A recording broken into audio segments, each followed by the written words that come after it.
ज्योति जी,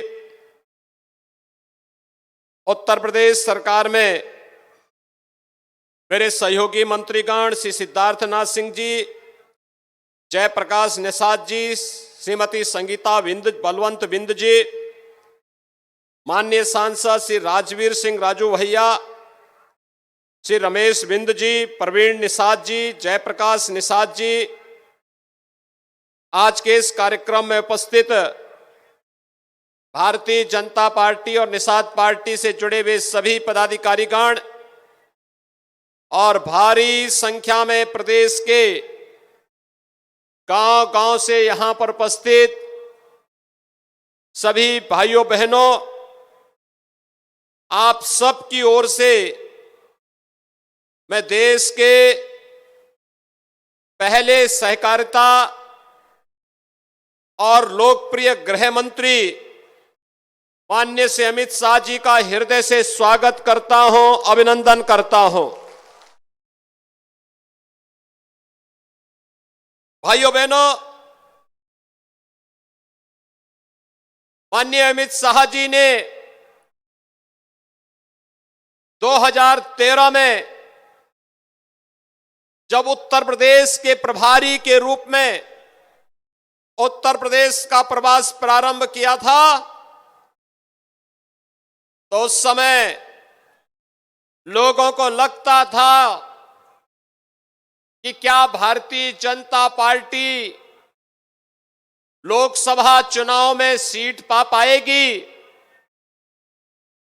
लेकिन आपने देखा होगा कि उस समय गुजरात के मुख्यमंत्री और भारतीय जनता पार्टी के आज के प्रधानमंत्री के रूप में माननीय मोदी जी के नेतृत्व में 2014 में उत्तर प्रदेश में भारतीय जनता पार्टी ने अपने सहयोगी दलों के साथ 73 सीटों पर माननीय श्री अमित शाह जी की रणनीति के तहत जिन कार्यक्रमों को आगे बढ़ाया था, भारी सफलता प्राप्त की। 2017 में भी सफलता का एक क्रम चलता रहा। 2019 में तो मात्र निषाद पार्टी ही भारतीय जनता पार्टी की सहयोगी पार्टी थी। और उस समय दुनिया का सबसे बड़ा गठबंधन, बुआ और बबुआ का गठबंधन भी बन गया था, लेकिन भारतीय जनता पार्टी और निषाद पार्टी के गठबंधन ने इस महागठबंधन को पूरी तरह ध्वस्त करके उत्तर प्रदेश में पुनः माननीय श्री अमित शाह जी की रणनीति के तहत भारी बहुमत प्राप्त किया था। भाइयों बहनों, आपने देखा होगा प्रधानमंत्री मोदी जी के नेतृत्व में 2014 से लेकर के अब तक जो कहा सो करके दिखा दिया। कौन ऐसा भारतीय होगा जो भारत की सुरक्षा के प्रति जागरूक न होगा।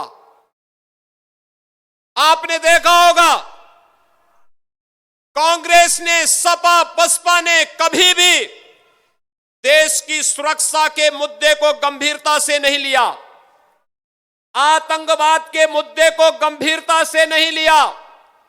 पहली बार देखने को मिला है जब प्रधानमंत्री मोदी जी ने 2014 में देश की बागडोर संभाली, तो दुश्मन देशों को आंख से आंख बात करने के लिए और उन सभी देशों को कि भारत की सीमा का अतिक्रमण करने का किसी ने दुस्साहस किया, तो मुंहतोड़ जवाब देने का जज्बा भी भारत का आज देखते हुए बन रहा है पूरे देश और दुनिया के अंदर।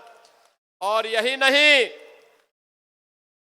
कश्मीर में धारा 370 भी हट गई है। यह आतंकवाद की सबसे बड़ी जड़ थी देश के अंदर।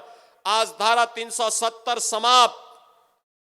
और भाइयों बहनों, देश और दुनिया का कौन ऐसा निषाद समुदाय का अनुयायी होगा जो प्रभु श्री राम के प्रति श्रद्धा का भाव न व्यक्त करता होगा। याद करिए जब भगवान राम को 14 वर्षों का वनवास मिला था तो सबसे पहले भगवान राम की अगवानी और भगवान राम का विश्वस्त मित्र बन करके जिन्होंने कहा था कि हे राम, आपको अयोध्या से निकाला गया होगा, मेरा जो श्रृंगवेरपुर का राज्य है आप इसका राज करिए, मैं आपके साथ खड़ा हूं। और निषाद राज ही थे, वे आपके पूर्वज ही थे। और इसीलिए मैं कहता हूं कि कोई भी निषाद, भारत का निषाद समुदाय का अनुयायी कोई भी होगा, वह सबसे अधिक प्रसन्न हुआ होगा जिस दिन प्रधानमंत्री मोदी जी ने अयोध्या में भगवान राम के भव्य मंदिर का शिलान्यास किया था। सबसे अधिक प्रसन्नता कहीं थी और इसीलिए हमारी सरकार ने तय किया। मुझे बार बार प्रधानमंत्री जी भी और माननीय गृह मंत्री जी भी इस बात को कहते थे कि भगवान राम का मंदिर विवादित स्थल पर लोगों ने उस स्थल को विवादित करने का प्रयास किया था, हम लोगों ने लड़ाई जीती है। आज वहां पर भगवान राम के मंदिर के लिए बनाए गए ट्रस्ट के माध्यम से भव्य मंदिर का निर्माण हो रहा है, लेकिन श्रृंगवेरपुर में निषाद राज और भगवान राम की मैत्री का एक भव्य स्मारक सरकार को बनाना चाहिए। और भाइयों बहनों, उस पर भव्य कार्यक्रम हमारा चल रहा है जो डॉक्टर संजय निषाद जी ने जो बताया है। भारतीय जनता पार्टी बोलती नहीं है, सरकारें करके भी दिखाती हैं। याद करिए 2015-16 में जब समाजवादी पार्टी की उस समय की सरकार जब वहां पर अव्यवस्था पैदा करने का प्रयास कर रही थी और भाइयों बहनों, उस अव्यवस्था के माहौल में जब डॉक्टर संजय निषाद की हत्या करने का पिछली सरकार ने प्रयास किया था, उस प्रयास को, उस दुस्साहस का मुंह तोड़ जवाब गोरखपुर में सांसद रहते हुए तब मैंने ही दिया था। और तब हम लोगों ने कहा था कि सरकार को, किसी भी सरकार को व्यवस्था फैलाने की छूट नहीं दी जाएगी।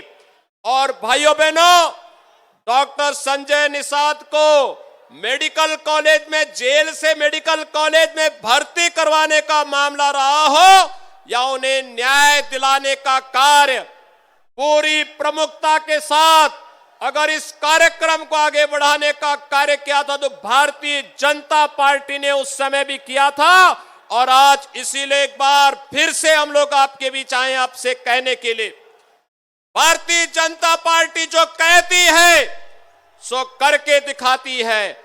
और भारतीय जनता पार्टी और निषाद पार्टी का यह गठबंधन इस बात को लेकर के एक बार फिर से आपके पास आया है आपसे कहने के लिए। हम लोग केवल कहते नहीं, याद करिए निषाद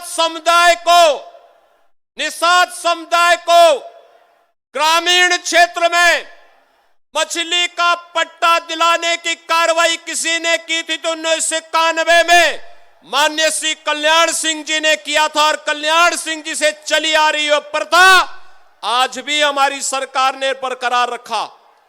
सपा बसपा की सरकार ने उसको बंद करने का प्रयास किया था, लेकिन हमारी सरकार ने उसको फिर से बहाल किया है। और आज यही हम कहने के लिए आए हैं कि भाइयों बहनों, जब भारतीय जनता पार्टी और निषाद पार्टी का एक गठबंधन मजबूती के साथ इस कार्यक्रम को आगे बढ़ाने का कार्य कर रहा है तो स्वाभाविक रूप से सपा बसपा कांग्रेस को पीड़ा होनी स्वाभाविक है, क्योंकि अत्याचार और अन्याय इन लोगों ने किया था। ये आगे भी इस प्रकार का कुत्सित प्रयास करेंगे, लेकिन हम सबको मिलकर के एक बार फिर से भारतीय जनता पार्टी के नेतृत्व में सरकार बनाने के लिए पूरी मजबूती के साथ कार्य करना होगा। इस विश्वास के साथ मैं एक बार फिर से आप सबको आश्वस्त करता हूं कि उत्तर प्रदेश के अंदर अन्याय किसी के साथ नहीं होगा, शोषण किसी का नहीं होगा, लेकिन जो माफिया और पेशेवर अपराधी सत्ता का संरक्षण प्राप्त करके अराजकता पैदा करते थे, उनके खिलाफ सरकार का बुलडोजर इसी प्रकार से चलता रहेगा।